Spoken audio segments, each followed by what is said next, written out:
Jadi bisa dikatakan ada yang menunggangi aksi ini. Jadi jangan salahkan masyarakat kalau aksi mahasiswa ini makin tidak mendapatkan respek. Para penunggang ini tidak akan jauh-jauh dari oposisi yang sama. Begitulah mereka yang kalah tapi tidak menerima kekalahan itu. Kalah tapi masih sakit hati dan berusaha untuk balas dendam di tiap kesempatan. Mereka inilah sontoloyo-sontoloyo politik.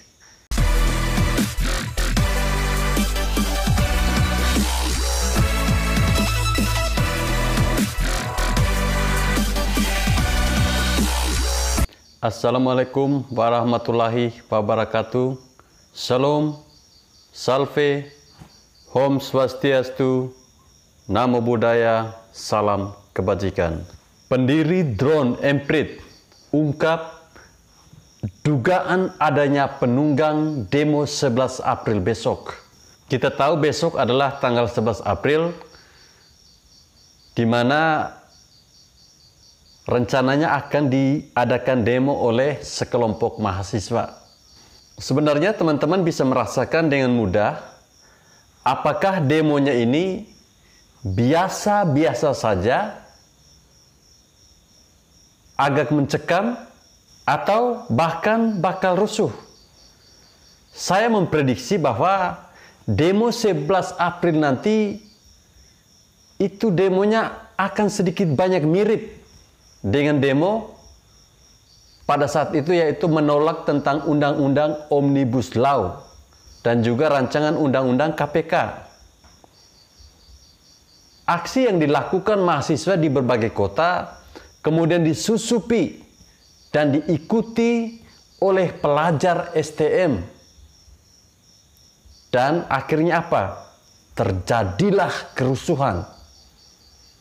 Lemparan batu dan tembakan gas air mata saling bersahutan.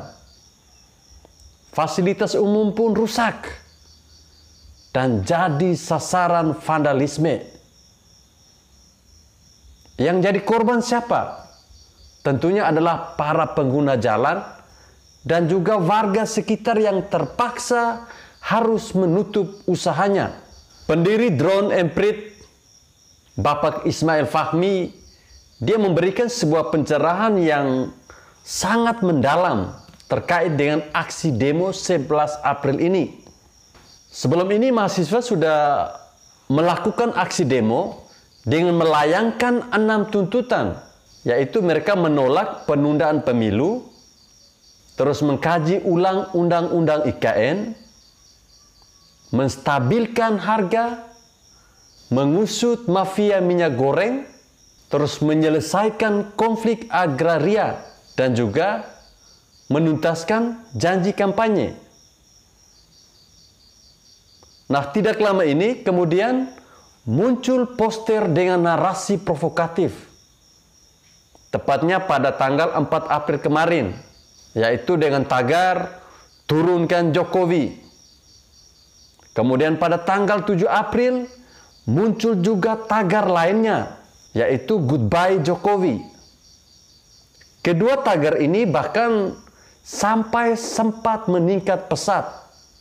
Meski kita tahu sekarang ini dia sudah mulai menurun aktivitasnya. Nah, selain tagar "Turunkan Jokowi" dan juga "Goodbye Jokowi", ternyata ada juga tagar yang baru selain itu, yaitu di mana ada tagar yang melibatkan STM atau anak-anak STM. Teman-teman pasti sudah paham bagaimana kalau anak-anak STM itu ikut demo. Mereka ini hanya sekumpulan anak yang tidak tahu apa-apa, tapi digiring untuk ikut memperburuk situasi demo dengan membuat kerusuhan. Tentu saja digiring dengan iming-iming uang dan juga transportasi. Nah, menurut dari Bapak Ismail Fahmi ini, di antara kata yang paling banyak muncul dalam cuitan itu, aktor-aktor seperti rakyat, mahasiswa, dan juga STM itu cukup besar volumenya. Bersama dengan tagar seperti Goodbye Jokowi, Turunkan Jokowi, Revolusi, lalu ada juga Rakyat Bersama Mahasiswa. Nah, percakapan topik ini jelas dibangun oleh hanya satu klaster saja. Sentimen negatif terhadap Jokowi diperlihatkan melalui ekspresi tagar yang mereka gunakan. Pak Fahmi menyebutkan bahwa beberapa top influencer terkait ini.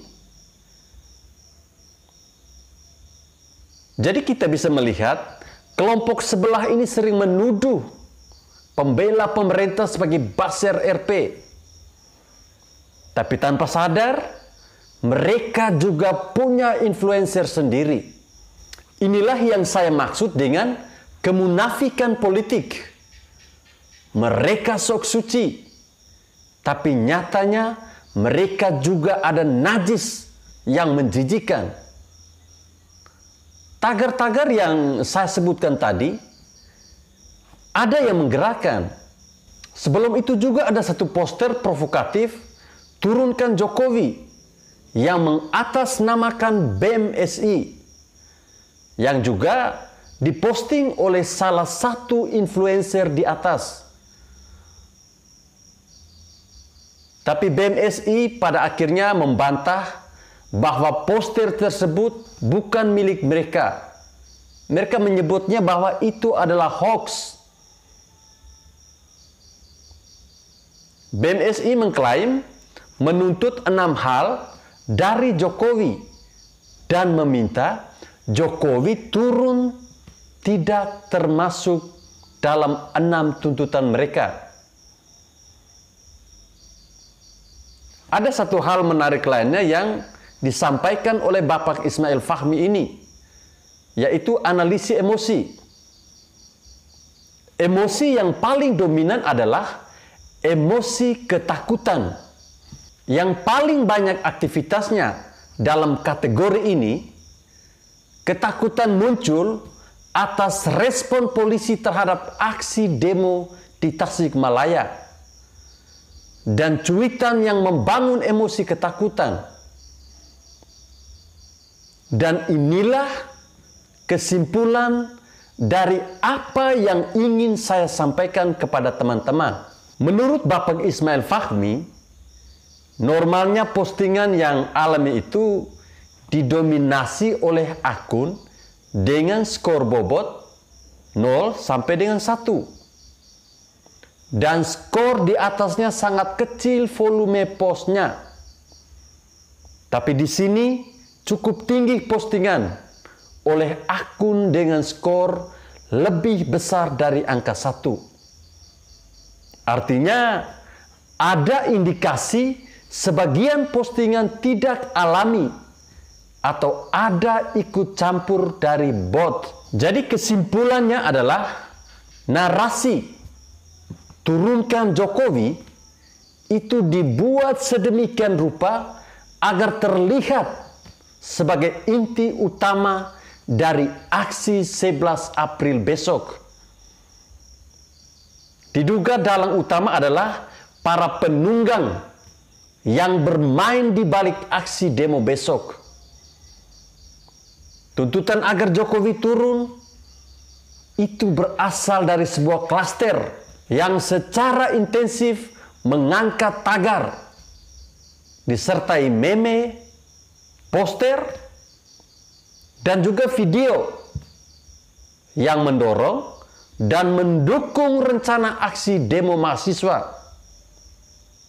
Namun dengan narasi yang berbeda dengan narasi mahasiswa. Dan ini cukup mirip dengan demo-demo rusuh sebelumnya soal Omnibus Law, rancangan undang-undang KUHP, dan juga rancangan undang-undang KPK. Jadi bisa dikatakan ada yang menunggangi aksi ini. Jadi jangan salahkan masyarakat kalau aksi mahasiswa ini makin tidak mendapatkan respek. Para penunggang ini tidak akan jauh-jauh dari oposisi yang sama. Teman-teman sudah ngerti kan? Begitulah mereka yang kalah, tapi tidak menerima kekalahan itu. Kalah, tapi masih sakit hati dan berusaha untuk balas dendam di tiap kesempatan. Mereka inilah sontoloyo-sontoloyo politik. Harapan saya dan juga mungkin harapan kita semua, semoga aksi besok berjalan dengan damai dan aman-aman saja.